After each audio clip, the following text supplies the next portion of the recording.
Baik, saya mulai dari membreakdown studi kasus ini.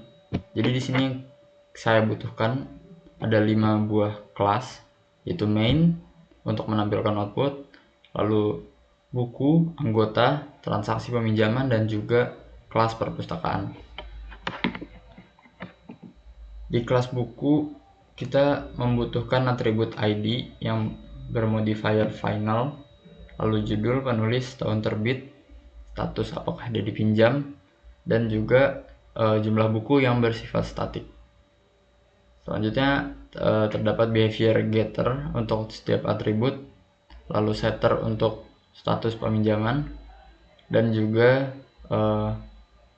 void method untuk menampilkan info buku.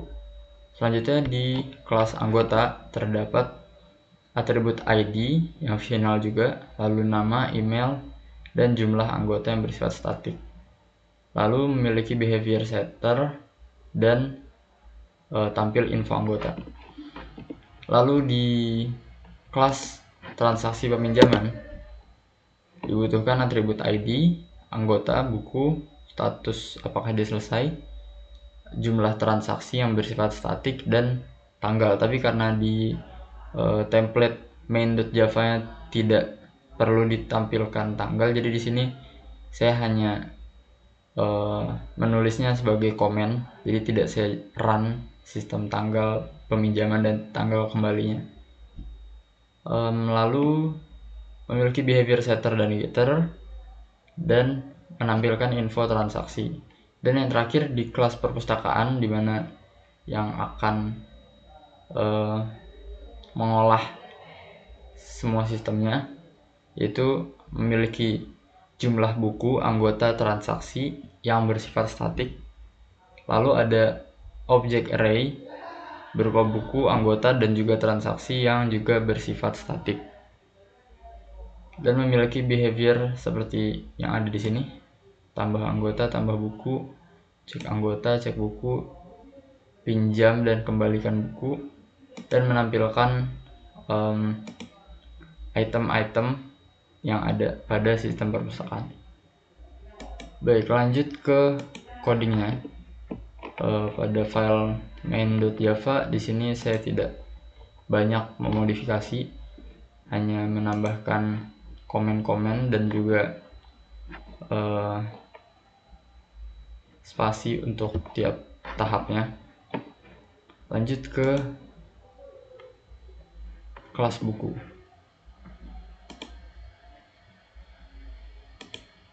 Baik, di kelas buku ini seperti yang sudah dijelaskan sebelumnya, memiliki atribut-atribut ini yang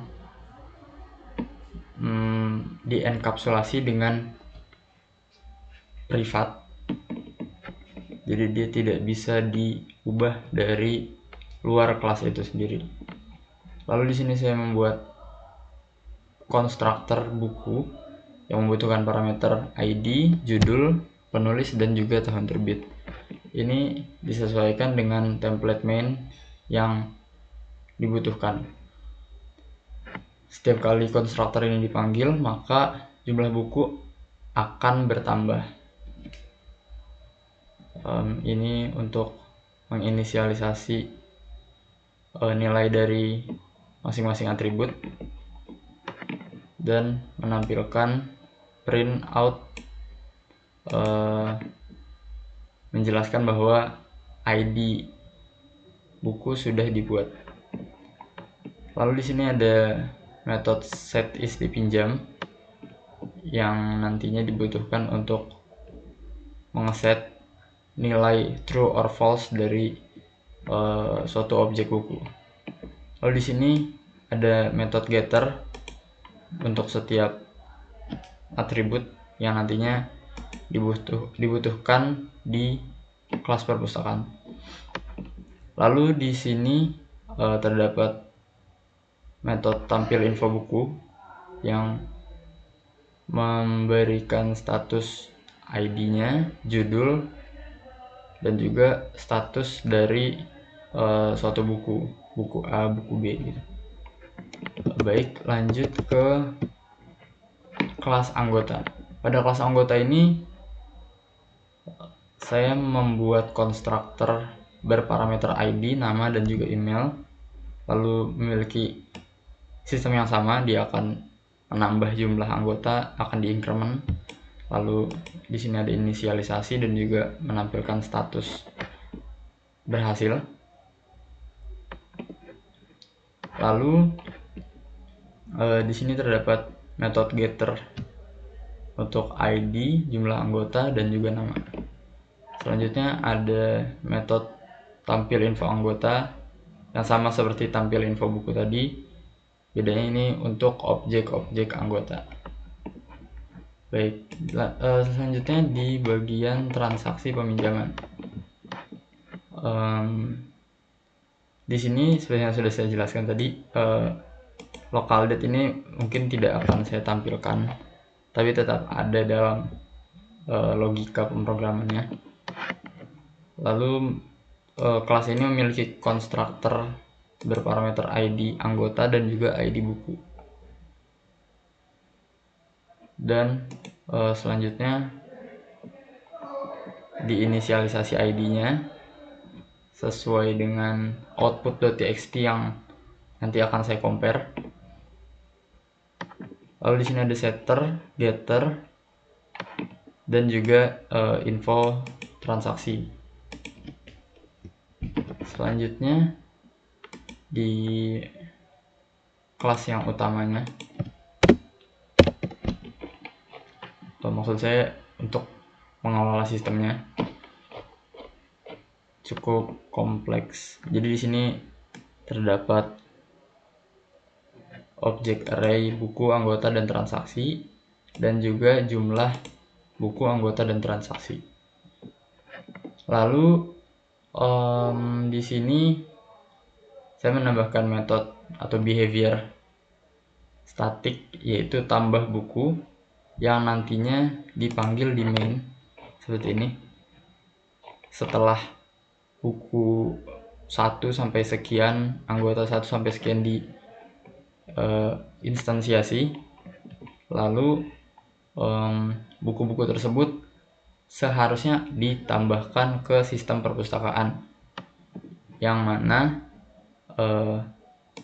terdapat di kelas ini, kelas perpustakaan, dan berjumlah maksimal 10 setiap kelas.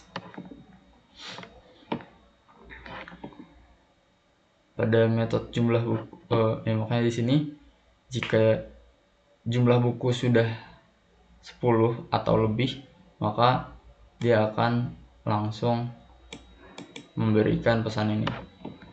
Jika tidak, maka list buku dengan indeks jumlah buku yang sekarang akan diinisialisasi dengan value dari objek buku pada argumen. Contohnya pada hal ini perpustakaan memanggil metode tambah buku dengan parameter buku 1, yaitu pemrograman Java oleh John Doe. Nantinya akan masuk ke metode ini.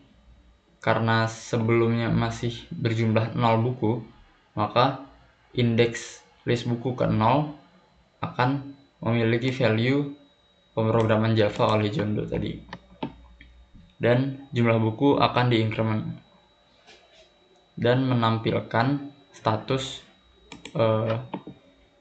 buku tersebut telah berhasil ditambahkan ke sistem perpustakaan. Sama juga di bagian tambah anggota, hanya saja parameter dan variabelnya diubah sedikit. Lanjut ke metode cari buku, cek anggota, dan cek transaksi. Ketiga metode ini saya gunakan untuk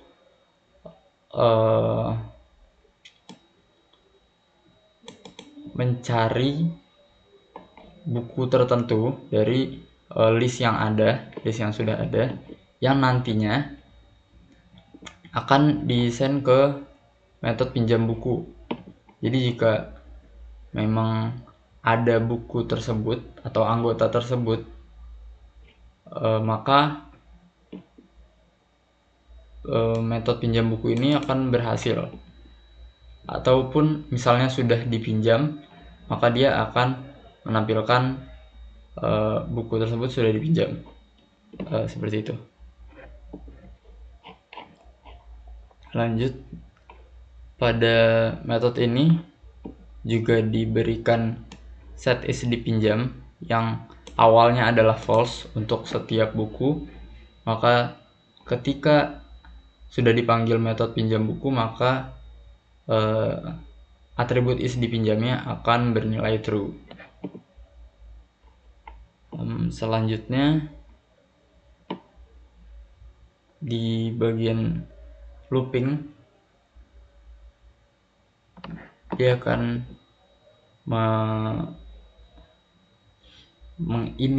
menginstansiasi objek transaksi peminjaman sesuai dengan jumlah transaksi yang sudah ada, dan nantinya akan diberikan ID. Lanjut, di bagian tampil semua anggota, semua buku, dan semua transaksi, ini hanya menampilkan daftar anggota, daftar buku, dan juga daftar transaksi dengan looping for each yang memanggil metode tampil info dari setiap kelas yang sudah saya bahas tadi. Dan yang terakhir di sini ada metode kembalikan buku dengan parameter ID transaksi. Jadi dia akan menginstansiasi objek transaksi baru. Nanti dia akan memanggil metode cek transaksi. Jika transaksi tersebut ada ID-nya, maka dia akan mengembalikan buku tersebut dan mengeset dipinjamnya menjadi false lagi, dan is selesainya menjadi true. Jika tidak ditemukan ID transaksi tersebut, maka akan keluar pesan ini, transaksi dengan ID sekian tidak ditemukan. Baik, lanjut, mungkin langsung saya run aja kali ya.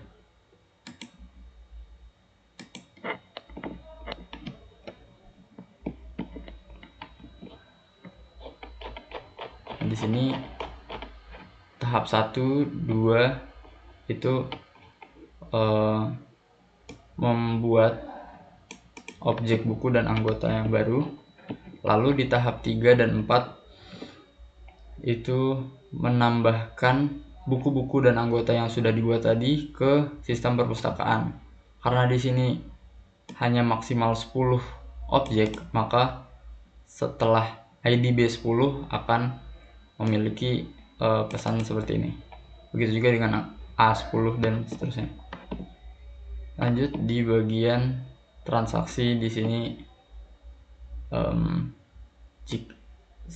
seperti logika yang pada perusahaan tadi ya. Jadi jika buku dan anggotanya ada dalam list perpustakaan, maka akan membuat transaksi baru. Dan jika tidak, maka tidak tersedia untuk dipinjam.